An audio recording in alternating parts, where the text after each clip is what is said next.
రామో విగ్రహవాన్ ధర్మ అంటే రాముడు ధర్మస్వరూపుడని అర్థం.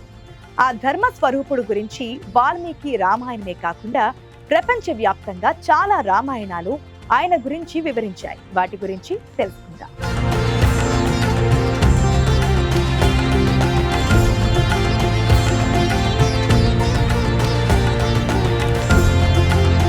అనాదిగా ప్రవహిస్తున్న సనాతన ధర్మ సంస్కృతికి గుండె చప్పుడు పుణ్యం, ధర్మం, త్యాగం, వీరత్వం అనే 4 స్తంభాలపై నిలిచిన అపురూప కావ్యం రామాయణం. శ్రీరామచంద్ర ప్రభువు ఒక మహారాజు, ఒక యోధుడు, ఒక భర్త, ఒక సోదరుడు, ఒక పుత్రుడు. ప్రతి హృదయంలో సజీవంగా నడిచే ఆదర్శ పురుషుడు.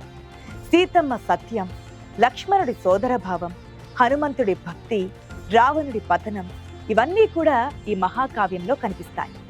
రామాయణం ప్రతి ఒక్కరి జీవితంలో ఒక నేర్చుకోవాల్సిన పాఠాన్ని అందిస్తోంది.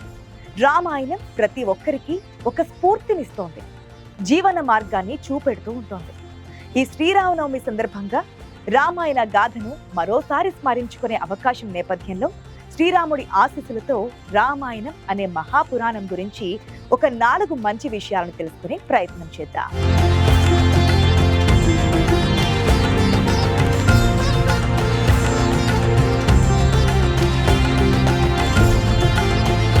శిలాశాసనాలు, పురాతన గ్రంథాల మేరకు రామాయణం అనేది క్రీస్తు పూర్వం 5వ శతాబ్దంలో జరిగిందని చెబుతారు. అయోధ్య యువరాజు రాముడి వనవాసం, తిరిగి రావడం, పట్టాభిషేకం గురించి రచించబడిన ఒక పురాతన భారతీయ ఇతిహాసం. దీనిని సంస్కృతంలో వాల్మీకి అనే మహర్షి రచించాడు. అతను రాముని కుమారులైన లవకుశులనే కవలలకు ఈ మహాకావ్యాన్ని బోధించాడు. దాదాపు 24,000 శ్లోకాలతో రచించబడిన ఆది కావ్యంగా రామాయణాన్ని వ్యవహరిస్తారు. ఇది ఆది కావ్యం ఎందుకైందంటే ఆది అంటే మొదటిది, కావ్యం అంటే పద్యంగా ఉంటుంది కాబట్టి ఆది కావ్యంగా చెబుతూ ఉంటారు. ప్రాథమికంగా రామాయణ కథ రాజభవన రాజకీయాలు, రాక్షస తెగలతో యుద్ధాల గురించి అయితే కథనం మాత్రం తత్వశాస్త్రం, నీతి, విధి అన్న విధాలుగా విభజించబడింది. ఇతర భారతీయ ఇతిహాసాలతో పోలిస్తే రామాయణం అన్ని విషయాలలో ఆదర్శం గురించి ఎక్కువగా మొగ్గు చూపుతోంది. రాముడు ఆదర్శవంతుడు, అద్భుతమైన పాలన తెలిసిన రాజు. ఆయన సతీమణి సీత ఆదర్శవంతురాలైన భార్య. వారిని ఎల్లవేళలా సంరక్షించుకునే హనుమంతుడు ఆదర్శ భక్తుడు. లక్ష్మణుడు, భరతుడు రాముడికి ఆదర్శవంతులైన సోదరుడు. ఇకపోతే రాక్షస దుర్మార్గుడైన రావణుడు కూడా పూర్తిగా నీచమైన వాడు కాదని రామాయణంలో ఉంటుంది.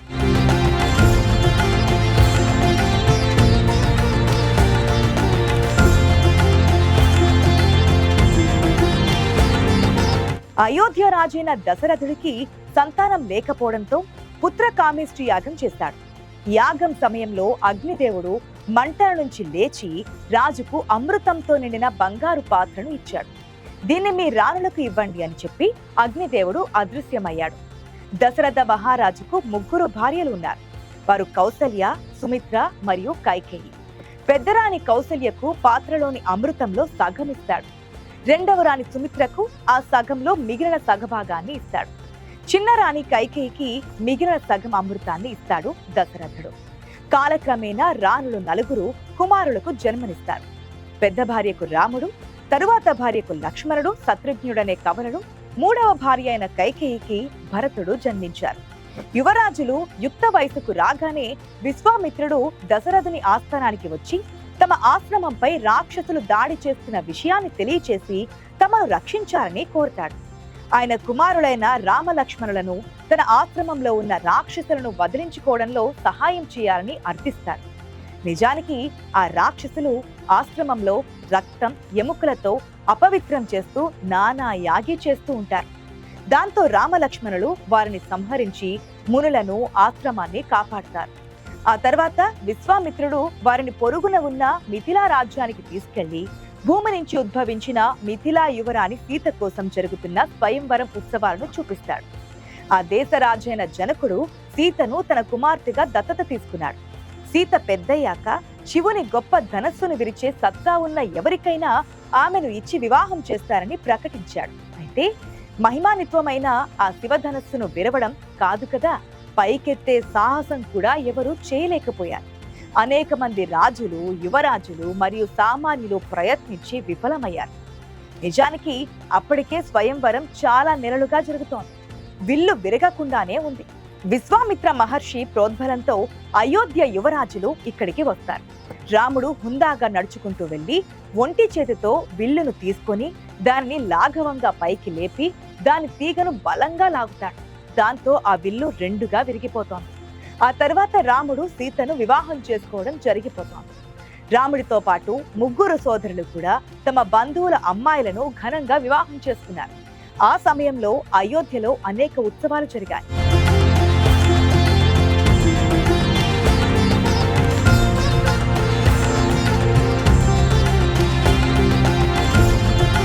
కొంతకాలం తర్వాత దశరథుడు తాను రాజ్యపాలనలో వయసు మీద పడిన సందర్భంలో వానప్రస్థం పాటించడానికి నిర్ణయించుకుంటాడు. ఇందుకోసం పెద్దవాడైన రాముడికి అనుకూలంగా తాను సింహాసనాన్ని వదులుకుంటానని ప్రకటించాడు. అప్పుడు అతడి చిన్నరాణి దశరథుడు తానుకు చేసిన పాత వాగ్దానాన్ని ముందుంచి రాముడిని 14 సంవత్సరాలు బహిష్కరించాలని, తన సొంత కుమారుడైన భరతుడిని రాజుగా పట్టాభిషేకం చేయాలని పట్టుబడుతోంది. అందుకు దశరథుడు నిరాకరించాడు. కానీ రాముడు తన తండ్రి పాత వాగ్దానాన్ని గౌరవించాలని నిర్ణయించుకున్నాడు. పినతల్లి ఆదేశం మేరకు అడవులకు వెళ్లిపోయాడు. అతనితో పాటు సీత, లక్ష్మణుడు తోడుగా ఉన్నారు. వారిద్దరూ రాముడిని అనుసరించకుండా ఉండలేకపోయారు. ఇదంతా జరిగిన వెంటనే రాముడు వెళ్లిపోయిన దుఃఖంలో దశరథుడు 2 రోజుల్లోనే మరణించాడు. నిజానికి ఈ సంఘటనలు జరిగినప్పుడు భరతుడు అయోధ్యలో లేడు. అతను మరియు 4వ యువరాజు శత్రుఘ్నుడు భరతుని తాతగారి దేశంలో సెలవులు గడుపుతున్నారు. వారిని తొందరగా అయోధ్యకు పిలిపించారు. ఏమి జరిగిందో తెలుసుకున్న భరతుడు తల్లిపై అరుస్తూ సింహాసనాన్ని అధిష్ఠించడానికి నిరాకరించాడు. అడవికి వెళ్లి రాముడిని తిరిగి తీసుకురావడానికి ప్రయత్నిస్తాడు. కానీ రాముడు తిరిగి రావడానికి నిరాకరించాడు. తండ్రి చివరి కోరికను తీర్చడానికి 14 సంవత్సరాలు వనవాసం చేయడానికి సిద్ధపడతాడు రాముడు. భరతుడు రాముడి పాదుకులతో అయోధ్యకు తిరిగి వచ్చి వాటిని సింహాసనంపై ఉంచి రాముడి పేరు మీద దేశాన్ని పరిపాలించడం ప్రారంభించాడు. ఇంతలో రాముడు అయోధ్య ప్రజలు తన వెంటే రావడం చూసి వారిని తప్పించుకొని మరింత దట్టమైన అడవుల్లో దక్షిణం వైపుకు వెళతాడు.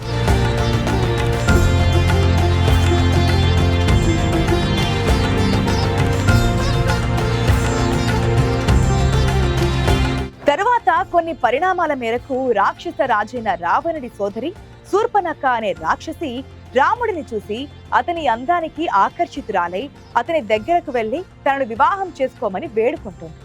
ఆ తరువాతి పరిణామాలలో శూర్పణఖ ముక్కు, చెవులను లక్ష్మణుడు ఖండించడం, ఆ కోపంతో రావణుడు సీతను అపహరించడం జరిగిపోతాయి. సీతను వెతుక్కునే క్రమంలో రామ లక్ష్మణులు వానరులతో పరిచయం ఏర్పడుతోంది. వానరులు తాము ఒక అందమైన స్త్రీని ఒక రాక్షసుడు దక్షిణం వైపుకు తీసుకువెళ్లడం చూశామని రాముడికి కబురందిస్తారు. ఆ వానరులలో హనుమంతుడు కూడా ఉన్నాడు. చివరికి హనుమంతుడి సాయంతో లంకలోని రావణుడి రాజ్యంలో సీత ఎక్కడ ఉందో రాముడు కనుగొంటాడు. రాముడు వానర అధిపతి సుగ్రీవుడి సహాయంతో వానర సైన్యాన్ని సమీకరించి దక్షిణ దిశగా ప్రయాణించి సముద్రంపై వానరుల సాయంతో వారధిని నిర్మించి లంకను చేరుతాడు. ఒక భీకర యుద్ధంలో రాక్షసులందరినీ సంహరించిన రాముడు చివరికి సీతను విడిపించగలిగాడు. అయితే సీత రాముడి దగ్గరకు నడిచి వచ్చినప్పుడు ఆమె ఇంతకాలం ఒక రాక్షసుడి రాజభవనంలో నివసిస్తున్నందున అతను ఆమెను అంగీకరించడానికి నిరాకరించాడు. అందుకు బాధపడిన సీతమ్మ వారు తన ప్రాణాలను త్యాగం చేయాలనే ఉద్దేశంతో మండుతున్న చితిలోకి ప్రవేశించి తన పాతివ్రత్యాన్ని నిరూపించుకుంటుంది. 14 సంవత్సరాలు గడిచిపోయినందున రాముడు సతీ సమేతంగా తిరిగి అయోధ్యకు వచ్చాడు. రాజుగా పట్టాభిషేకం చేయబడతాడు. గొప్ప అనుభవ జ్ఞానంతో అయోధ్య కేంద్రంగా రాజ్యాన్ని పరిపాలించాడు. రామాయణం సంస్కృతంలో రచించబడింది. 12వ శతాబ్దంలో తమిళ కవి కంబన్ రచించిన రామావతారం భారతదేశంలోని దక్షిణ ప్రాంతాలలో ప్రసిద్ధి చెందింది. ఉత్తరాన అవధి కవి తులసీదాస్ రచించిన రామచరిత మానస్ చాలా ప్రజాదరణ పొందింది. బెంగాలీ, మలయాళం, తెలుగు, కన్నడ మరియు ఇతర భారతీయ భాషలలో ఇతర వైవిధ్యాలున్నాయి. రామాయణంలోని పాత్రలు భారతదేశంలో సుపరిచితమైనవి. రాముడిని విష్ణు అవతారంగా పూజిస్తారు. భారతదేశంలోని ఉత్తర ప్రాంతాలలో ముఖ్యంగా గంగా నది ఒడ్డున దేశంలోని దాదాపు ప్రతి చోట రామాలయం కనిపిస్తూ ఉంటుంది. మరో అంశాన్ని చూసే ముందు చిన్న బ్రేక్ తీసుకుందాం. చూస్తూనే ఉండండి ఐ న్యూస్.